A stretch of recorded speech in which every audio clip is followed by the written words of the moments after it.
When I was around 4 years old, I lived in a small house in a shady neighborhood, but I didn't know that at the time. My parents were keen on making sure that my older brother and I always felt safe. My dad was working late like usual, his hours making him go in at 4 p.m. and then come home at around 2 a.m. So mostly our mom took care of us. It was a sunny day in the spring, and my mom had just put training wheels on my new bike so that I could keep up with my older brother on his. I was having fun, riding on the sidewalk with my brother without a care. At a shady area, I saw a car sitting on one of the streets facing my brother and I riding our bikes. It was a big truck, and it was red with tinted windows stopping you from seeing the driver. The paint was also scratched and dull. At one point, my brother and I sped up ahead of my mom. That's when I started to notice that the red truck had moved, and it was slowly going down the street. After going a bit farther, my brother and I realized that the car was almost always behind us or next to us. Luckily, my mom saw the truck, and yelled at my brother and I to come back to her as she ran up to defend us. She shot a dirty glare at the truck, as my mom always had been a scary woman when she needed to be. She's strong and had a tough body build. As soon as my mom pulled my brother and I close, the truck immediately drove off at the sight of her. My mom pulled out her phone, taking a picture of the license plate because it seemed too off-putting to be somebody who was just lost in the area. 2 weeks later, sitting in our small living room at night, I was watching a movie with my mom and my brother before going to bed. In the distance, sirens had been going off for almost 15 minutes when suddenly there was the sound of someone trying to get into our back door. My mom got up and held it shut, as sometimes the lock was faulty, so she made sure to keep it pulled shut. When the door didn't work, the noises went to the kitchen window, hitting it and trying to open it, even grabbing a rock from the garden trying to break the window with it. I don't know how the window didn't break. It must have been a small rock or something. My brother and I hid in our parents' room under the bed in the dark, which was the only door inside with a lock. In a matter of minutes, the previous sirens were loud now, with police cars going down our street, and there was shouting in our backyard. Soon the sirens left, and my brother and I were left shaken by the experience. Turns out what had happened was that the man who had been following us before in the red truck was running from the police, and eventually he left his truck and made a stop through our backyard to try to break in and hide. I don't know if he'd been scouting our house for weeks, or if it was just a coincidence that it ended up being our house. Maybe he thought that my mom was a single mother with 2 children because my dad worked nights always, and then maybe he thought that breaking into our home would be the best. The man was arrested though, and in the end he was a pedophile and a trafficker who might have been planning to make my brother or I his next victims. Looking back, I'm extremely grateful that my mother was there and that she is the mom that she is.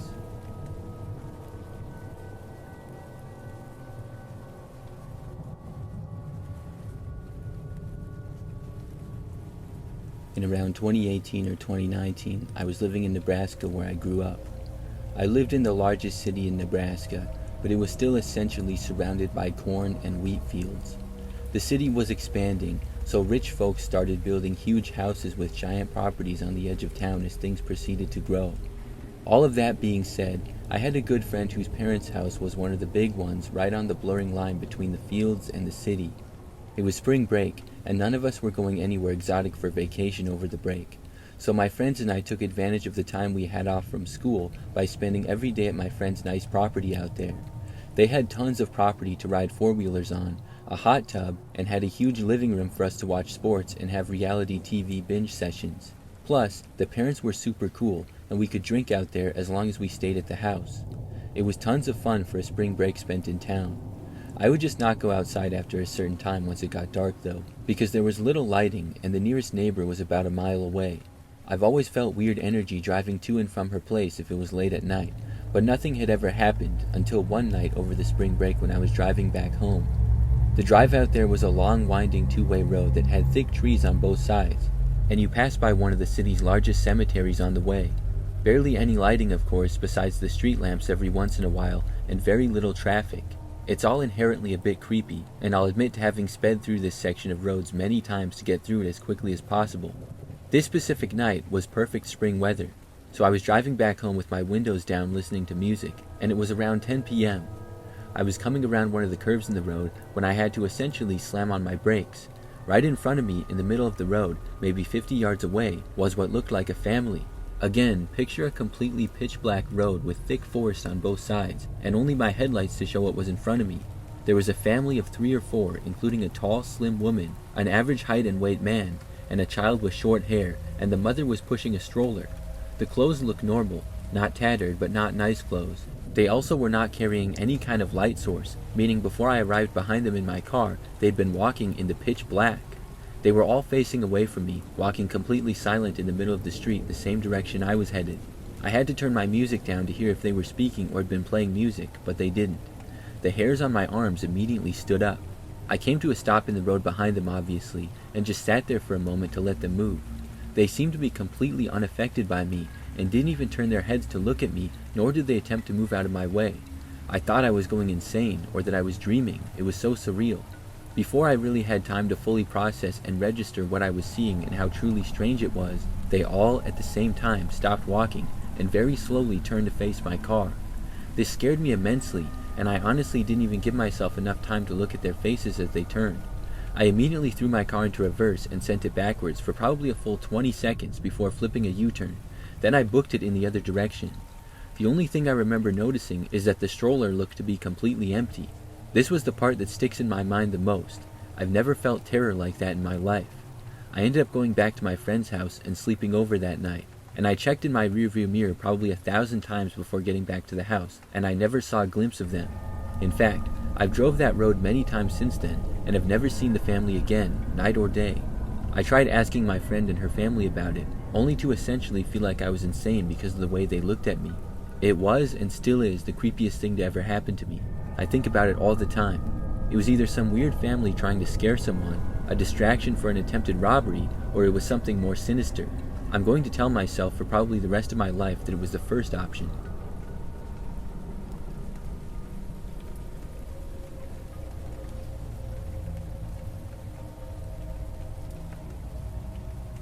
I have 3 brothers, and I'm the only sister in my family.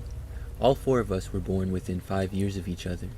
This meant that at the time my parents' messy divorce started, my mom had 4 teenagers at one time.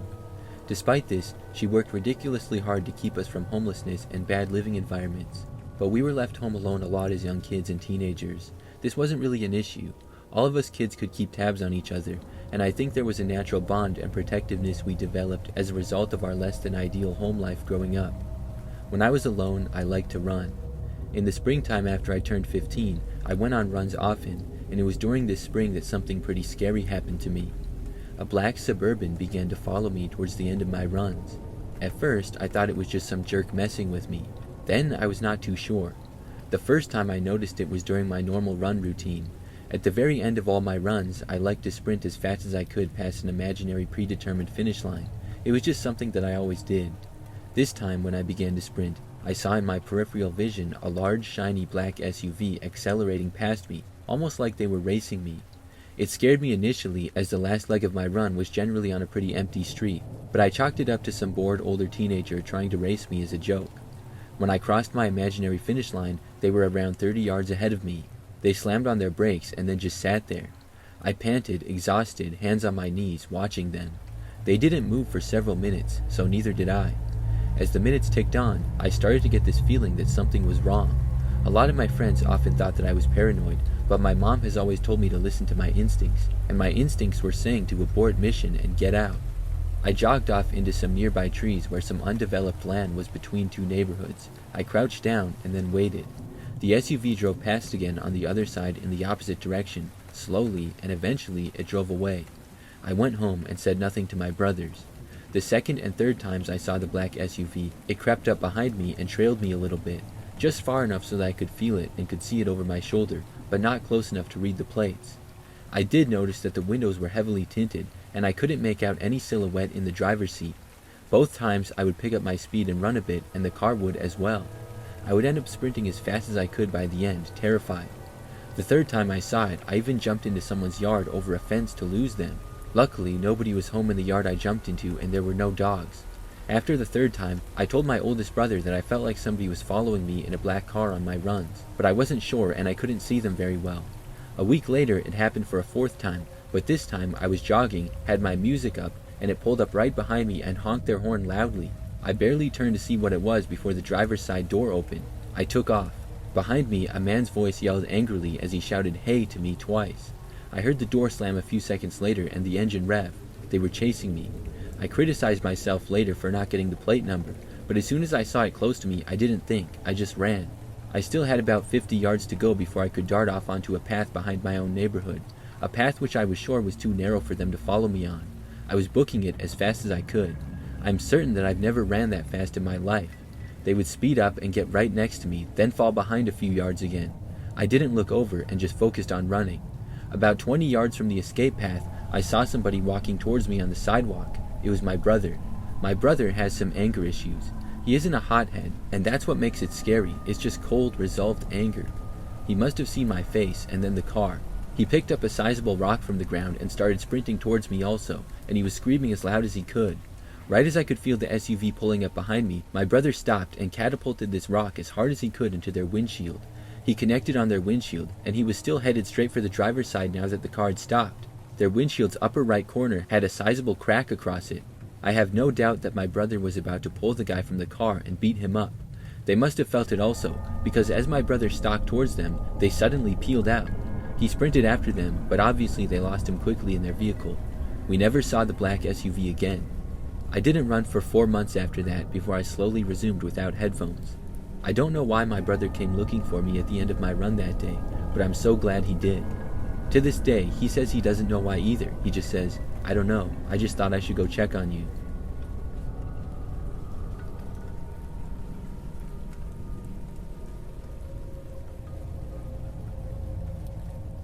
This is an encounter I had years ago on a solo bike tour I took one spring. It was the spring after I graduated college, and I was a 22-year-old female and didn't know what I wanted to do with my life. So I decided to take a pause and ride my bike down the coast from Canada to Mexico. I was pretty nervous to be going by myself, but for the majority of the time I felt safe. Halfway through or so, I got pretty comfortable with sleeping alone in fairly empty campsites and parks. There were also some stretches on the trip where I rode with other bike tourists. This one encounter, however, brought my guard back up for the remainder of the trip. I was halfway down the Oregon coast and was a mile or so out from the campground I had planned to stay at for the night. There was a notable yellow vintage Ferrari car that had passed me headed in the opposite direction.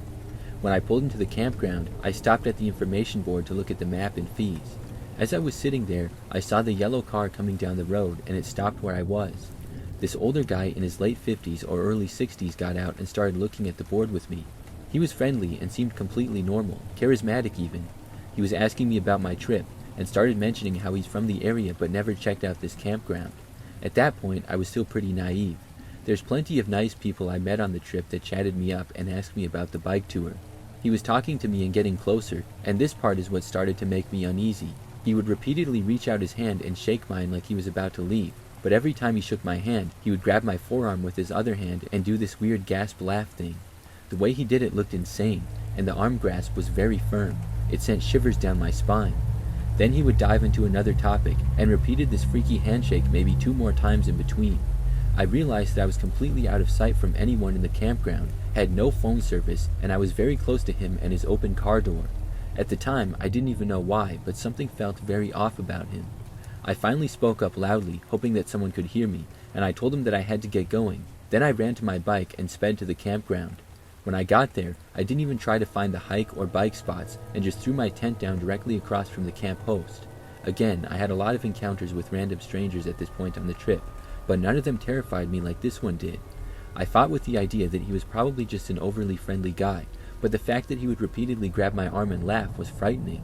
All in all, most people I met were very sweet, and it made me trusting of others. Even if he was harmless, his actions were a good reminder that I had to be mindful of my vulnerable situation on that bike trip and to be more alert.